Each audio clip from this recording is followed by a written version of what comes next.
Paano nga ba magkakaroon ng kapayapaan sa ating simbahan? Today, we reflected on the passage where the Apostle Paul is rebuking the Christians in the city of Corinth. Kasi ganun talaga ang sitwasyon nila. Nung nagsisimula sila bilang simbahan, ang gulo-gulo, away-away, nag-aalitan, nagyayabangan. So today, we'll talk about how do you prevent church divisions.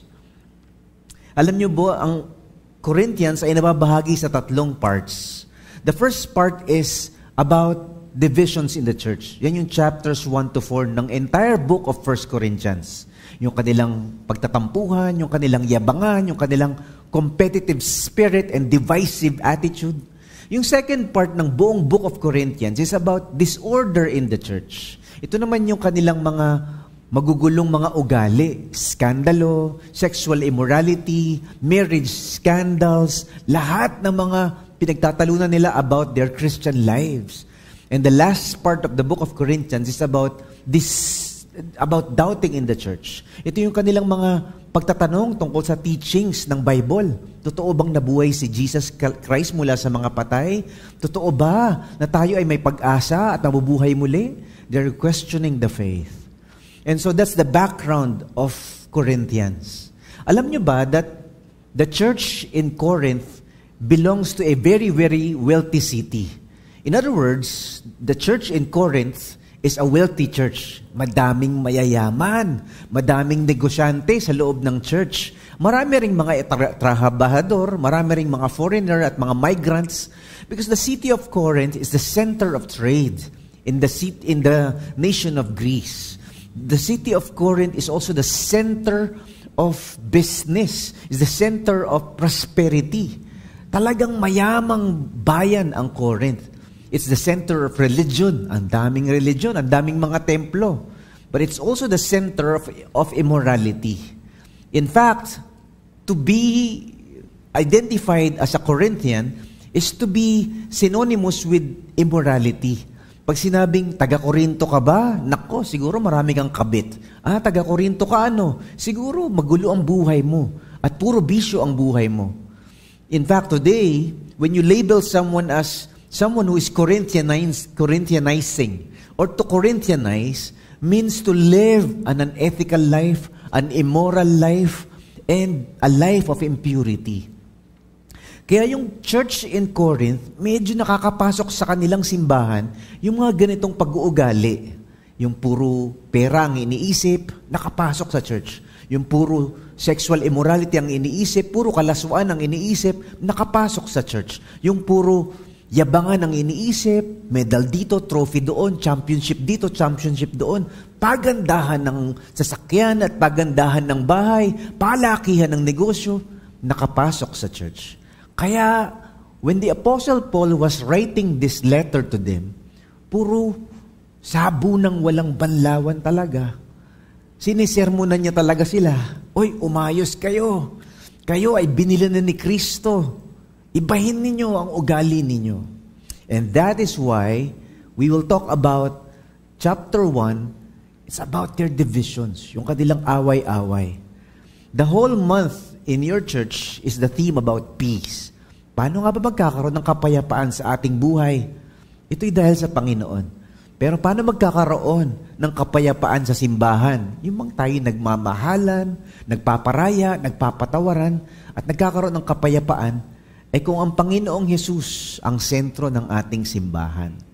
Tandaan nyo to, bilang mga sinners, saved by grace, because of the cross, we can have unity in the church because of the love, the grace, the wisdom, and the power we have in Christ. Yun talaga ang susi, ano? Yung pag-ibig ni Kristo, yung kapangyarihan ni Kristo, yung kapayapaan ni Kristo. Ay, brother, wag ka na magtampo sa akin. Patawarin mo na ako, kapatid. Ayan, ito daw yung ginagawa ng Panginoon sa ating mga buhay. Yung bang tinamaan ng ego mo, pero nagpapatawad ka pa din. The good news that we are forgiven and accepted by God, it can heal all church divisions. That's chapter 1 of 1 Corinthians. This morning, we'll talk about 3 important, beautiful, powerful truths that allows us to understand the power of church unity through the cross of Christ. Ito yung una.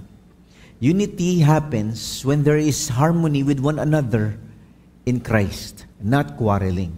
Pag-usapan natin yan. Paano nga ba, Pastor Mike, may iwasan ng pagtatalo at away-away? Quarreling.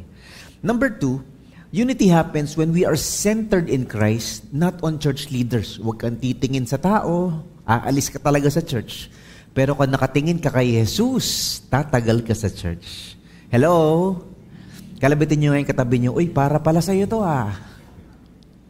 And third truth that we will talk about today is this. Unity happens when we focus on the cross of Christ, not on mere human opinions. Kasi pagka sariling isip natin ang ating gagamitin, talagang sasablay tayo sa ating mga desisyon, sa ating mga relasyon, at sa ating mga ministry sa church. But when we rely on the message of Jesus Christ on the cross, ay grabe, nako, magbabago ang ating mga relasyon at ang ating pagsasamahan sa simbahan. So let's begin. Number 1, unity happens when we have harmony with one another in Christ, not quarrels. In other words, merong pagkakaisa kung maayos ang ating pagtingin sa isa't isa at hindi pagkakampi-kampihan. Yun kasi yung nangyayari sa simbahan ng Corinth. Meron silang mga factions, meron silang mga tropa, meron silang mga partido, meron silang mga gang, meron silang mga grupo-grupo at mga cliques. Na pag hindi ka kasama sa grupo na yun, mas magaling yata kami, Mas mahal yata kami ni Lord, Mas bine-bless kami ng Diyos, Mas matalino kami kumpara sa inyo. And that's happening. Yabangan, pagalingan, inggitan. That's why the Apostle Paul says in verses 10 to 11, I appeal to you, dear brothers and sisters, by the authority of our Lord Jesus Christ, to live in harmony with each other. Let there be no divisions in the church. Huwag naman kayong mag-away-away at maghati-hatian. Rather be of one mind, united in thought and purpose. For some have told me about your quarrels, my brothers and sisters. Parang sinasabi niya, magkasundo kayo at tigilan niyo ang pagkakampi-kampihan. Magkaisa kayo sa isip at sa pagdedesisyon.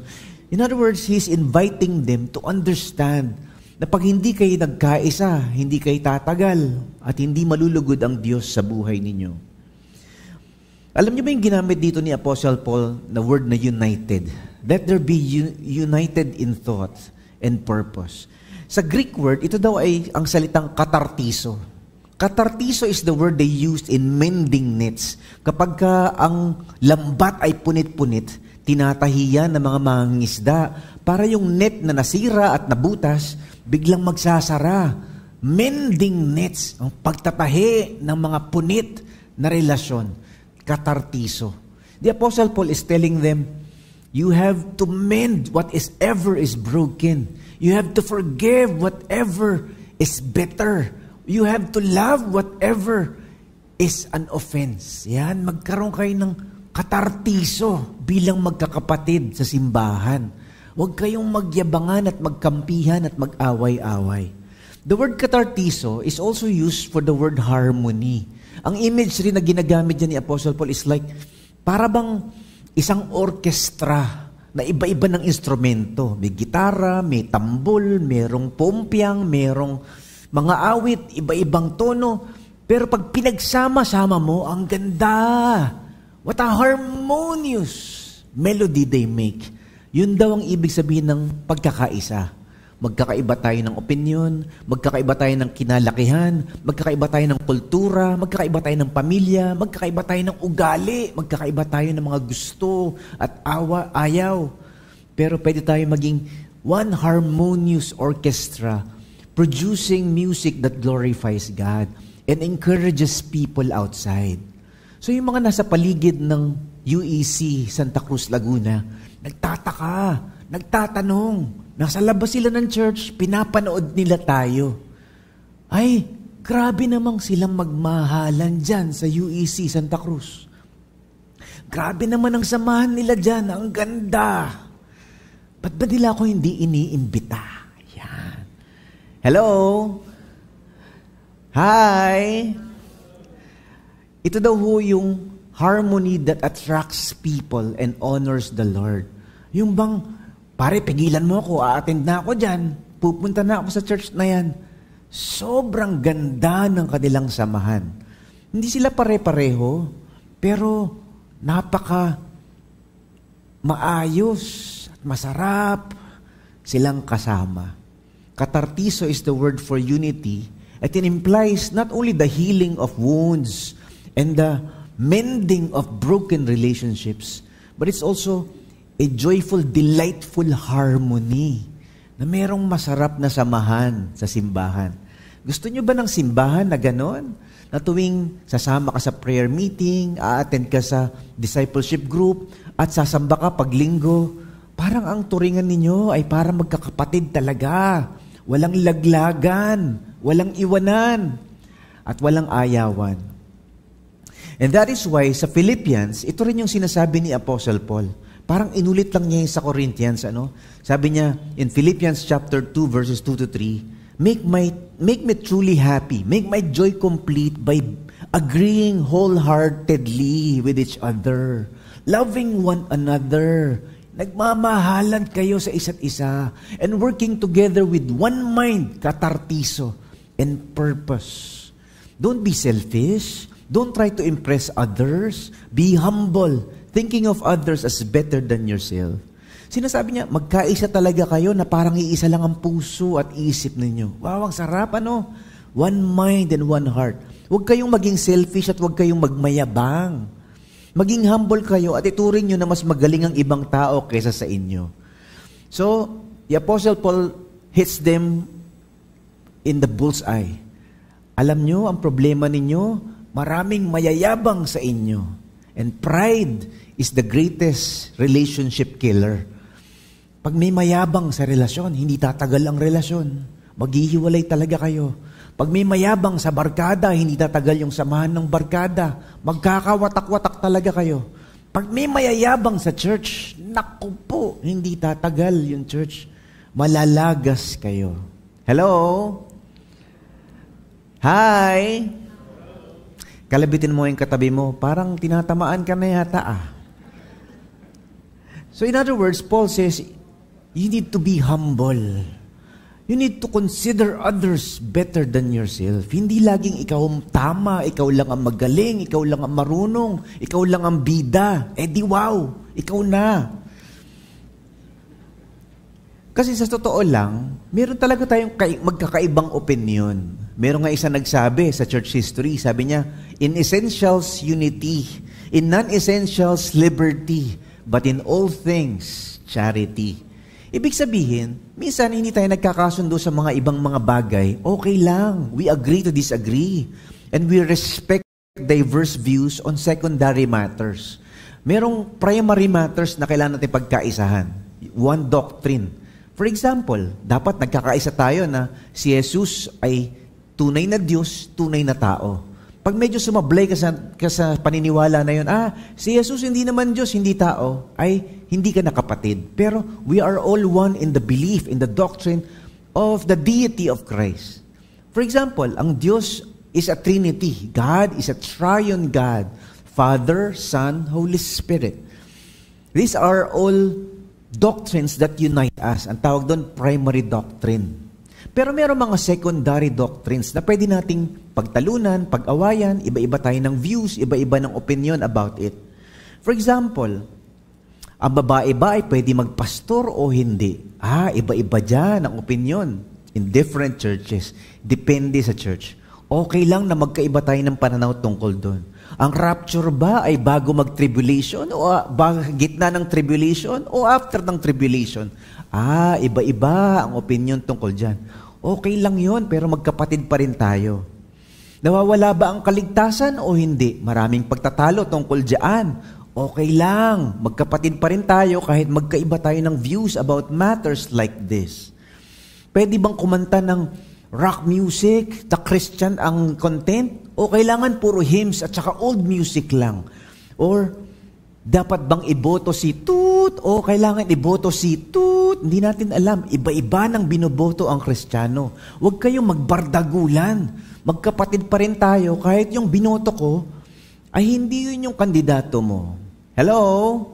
nung nakaraang eleksyon, maraming umalis ng church kasi yung kandidato nila ay hindi nyo binoto. Wag namang ganon. Yun ang sinasabi ni Apostle Paul. Na tayo daw ay may mga hindi pinagsasang-ayunan ng mga bagay-bagay, pero pwede pa rin tayong magkaisa.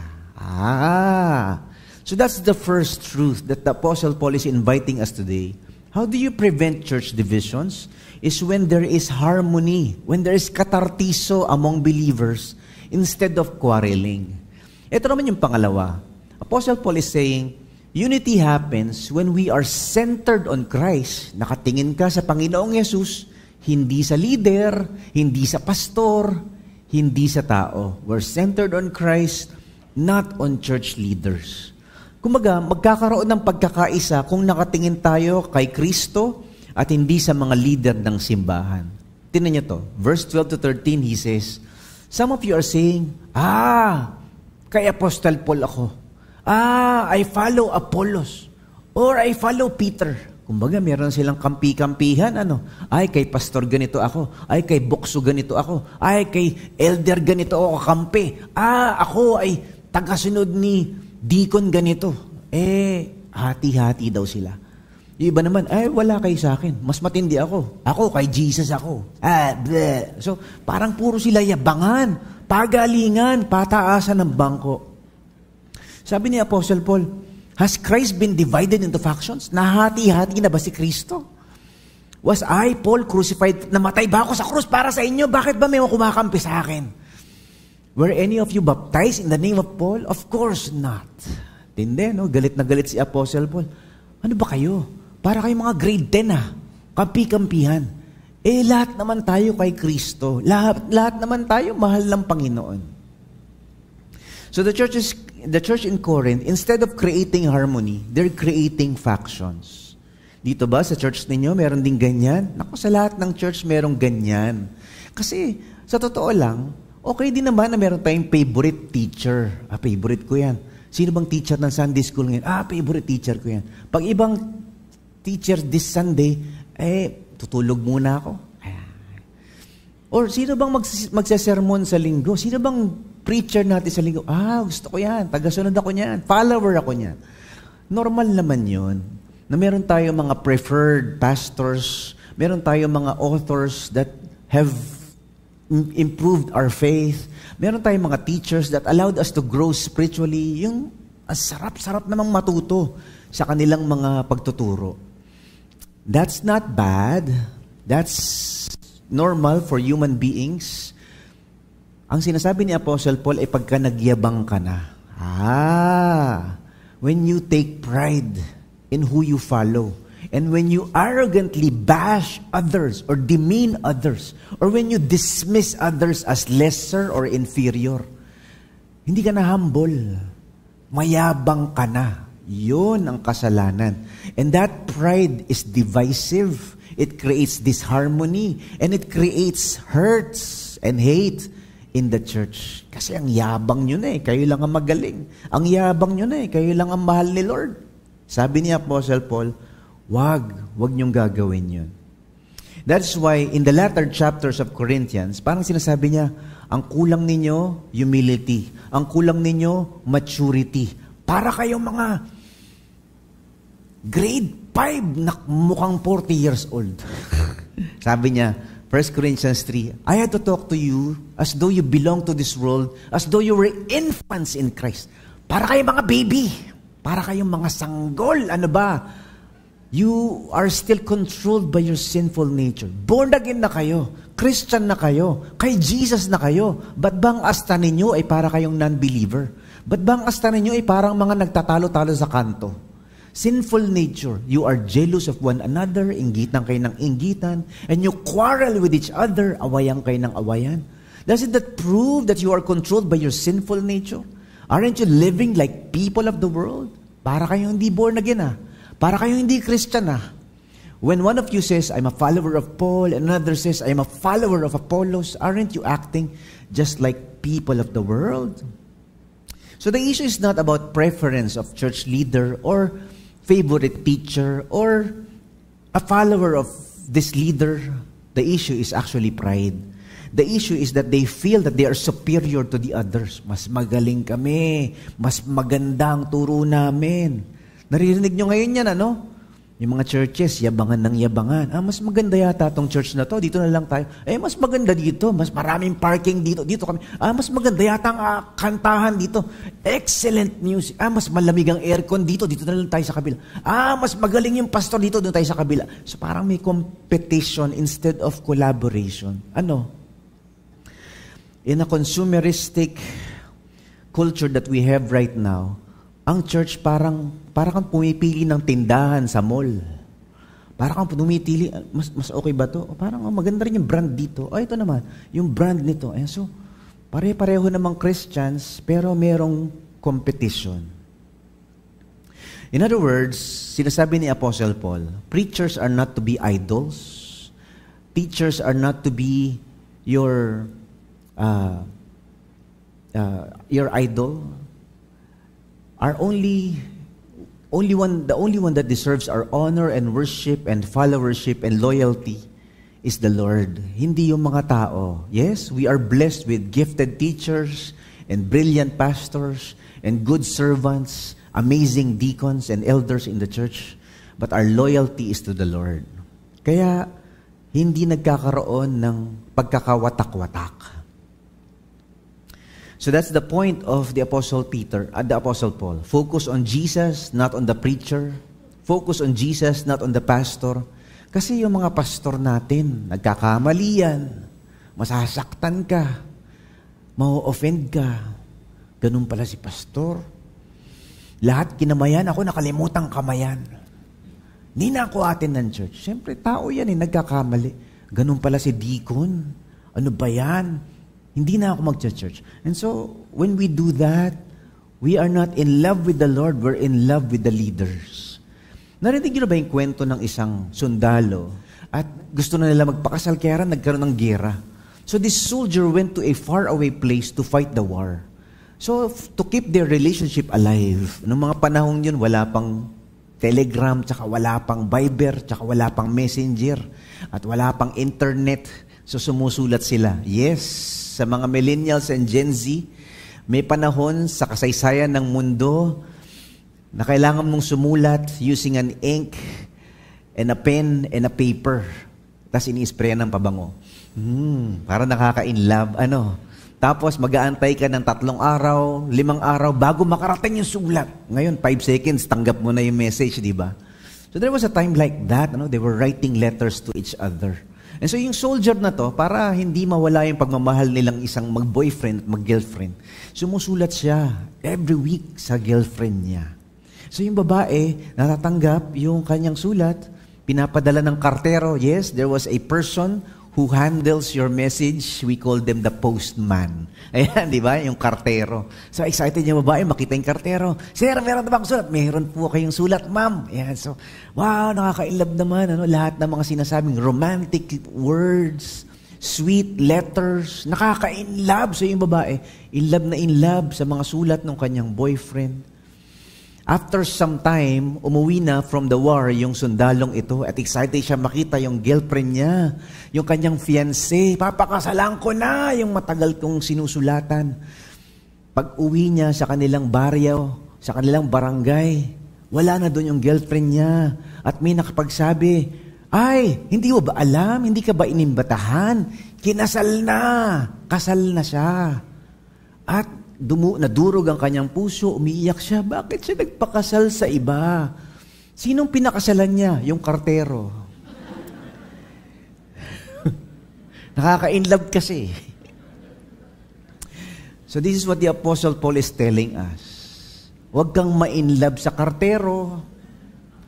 Ma-inlove ka sa nagpapadala ng sulat. Don't fall in love with the pastor. Don't be loyal to the deacon. Don't be passionate about the preacher or the teacher. Fall in love with Jesus Christ. Because the teachers and the pastors, they're imperfect, they're sinful like you. Only Jesus is the one who's eternally perfect. Amen? So the Corinthians were focused on the wrong things. That's why they are fighting one another. Kay Paul ako, kay Peter ako, kay Apollos ako, kay Deacon ako, kay Elder ako. No. We are all followers of the Lord. The third thing that the Apostle Paul is telling us, how do you avoid church divisions? Unity happens when we focus on the cross of Christ, not mere human opinions. Merong pagkakaisa kung malinaw ang ating kahulugan ng krus ni Kristo at hindi mga maling opinion lamang. Sabi ni Apostle Paul sa verse 17, "For Christ did not send me to baptize, but to preach the good news." It's the gospel. And not with clever speech, for fear that the cross of Christ would lose its power. In other words, parang sinabi niya, hindi ako pinadala para magkaroon ng grupo-grupo, para maging loyal kayo sa akin dahil ako nagbaptize sa inyo.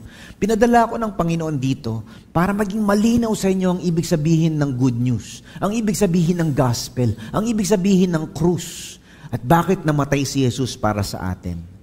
Naalala nyo, nung si Jesus nakapako sa krus, at siya'y naghihingalo, at siya'y punong-puno ng dugo at pawis at luha, at grabe, siya'y dinuraan, siya'y minura, siya'y pinahiya, siya'y hinubaran, siya'y binugbog, siya'y sinaktan, at siya ngayon ay duguan. Kumbaga, kung tayo mga tao, hindi natin naiintindihan yung krus, parang, Lord, nako, sabihin mo lang, isang pitik lang ng Panginoon, kikidatan lahat ng mga taong nagpako sa Kanya sa krus. Lilindol, kakainin ng lupa lahat ng mga Romano at mga Hudyo na nagpapatay kay Jesus. But instead, Jesus did not do that. Kasi that's the human thing to do eh. Pag sinapak ka, sapakin mo rin. Pag inisahan ka, isahan mo rin. Pag iniskam ka, gantihan mo. And so how do you avoid divisions in the church? You look at the cross. Jesus was hanging on the cross and He says, "Father, forgive them." Ama, patawarin mo sila. So when your brother or your sister in Christ slanders you, Lord, forgive. Yung kasama mo sa church, chinismis ka, sinaktan yung anak mo, Father, forgive. Yung simbahan, hindi ka pinapansin, hindi ka pinapahalagan. Father, forgive. That's the message of the cross. Nag-aaway-away kayo sa church. Nagkakaroon ng tampuhan. Sakit ha? Lord, sakit na. Gaganti na ako. Ano ba? Father, forgive them. That's the message of the cross. So Paul invites us to understand, pag naiintindihan nyo ang krus, magpapatawad ka kahit masakit. Magmamahal ka kahit masakit. Magpaparaya ka, maglilingkod ka, kahit walang makapansin. Magbibigay ka, kahit walang mag-thank you. And that's the cross. Problema sa atin kasi, parang mga Corinthians, uy, laki ng donate ko. Wala yung pangalan ko doon ha? Umuusok ang ilong mo. Uy, dinonate ko yan ba't wala na? Nilagay na sa stock room yung dinonate. Umuusok ang ilong mo. Hindi ka nasama dun sa listahan ng mga dapat isama. Hindi ka napansin. Hindi na bigyan ng ribbon yung anak mo. Ano ba? But the message of the cross allows us to suffer even when it's painful, to sacrifice because of love, to serve even when it hurts. So the Apostle Paul says, you need to understand this good news, the gospel. Ano ba ang gospel? Ano ba yung good news, Pastor Mike? Well, it's the message of the love of God for all sinners. Lahat ng makasalanan, mahal ng Diyos. Pinadala niya si Jesus upang mamatay para sa ating mga kasalanan. Pinatawad ako ng Diyos, pare, pinapatawad na kita. Minahal ako ni Lord. Minamahal kita kahit masakit. Kasi kung wala daw itong pagmamahal ng Diyos, maghihiwalay kayo eh. Kung wala yung pagmamahal ng Diyos, ako, itong anak mong itatakwil mo eh. Kulit eh. Kung wala yung pagmamahal ni Lord, nako, lilipat ka ng church. Kasi yung mga member ng church, mga makasalanan, tulad mo. Talaga mag-aaway-away kayo. Totoong magkakasakitan kayo because we are imperfect human beings starving for the grace of God. And so that's the Apostle Paul bringing us back to the good news. Oh, naalala mo, pinatawad ka ng Diyos. Hindi ka karapat-dapat. Binigyan ka ng Diyos ng awa. Yung kapatid mo, ang liit-liit ng utang sa'yo, hindi mo patawad. Sandamakmak ang utang mo sa Diyos, binura niya sa krus. Yung kapatid mo, liit-liit ng ginawa sa'yo, hindi mo patawad. Hello? Pagmamahal, pagkapatawad, pagkaparaya, paglilingkod, kahit masakit, kahit mahirap. And that is what keeps the church united. Tandaan nyo to. As sinners saved by grace because of the cross, we can have unity in the church. Hindi dahil magaling tayo, hindi dahil matalino tayo, hindi dahil mayaman tayo. We can have unity in the church because of the love, the grace, the wisdom, and the power that we have in Christ. It's the message of the cross. Kung wala si Kristo, maghihiwalay talaga tayo. But the good news that we are forgiven and accepted by God, it can heal all church divisions. So today we talked about 3 powerful truths in 1 Corinthians chapter 1. How does unity happen? How does peaceful, harmonious relationship among fellow believers in the church happen? Paano nga ba nagkakaroon ng kapayapaan sa simbahan? Number 1, when we choose harmony, katartiso, more than quarreling. Hindi yabangan, inggitan at pagalingan.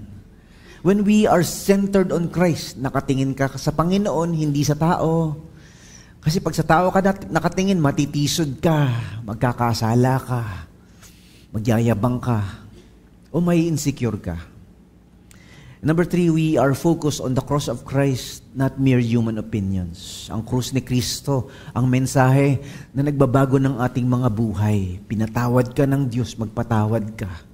Minahal ka ni Lord, magmahal ka. Kahit inaaway ka.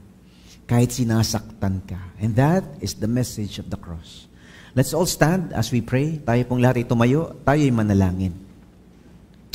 Salamat po, Panginoong Yesus, sa araw na ito, sa iyong mensahe para sa amin.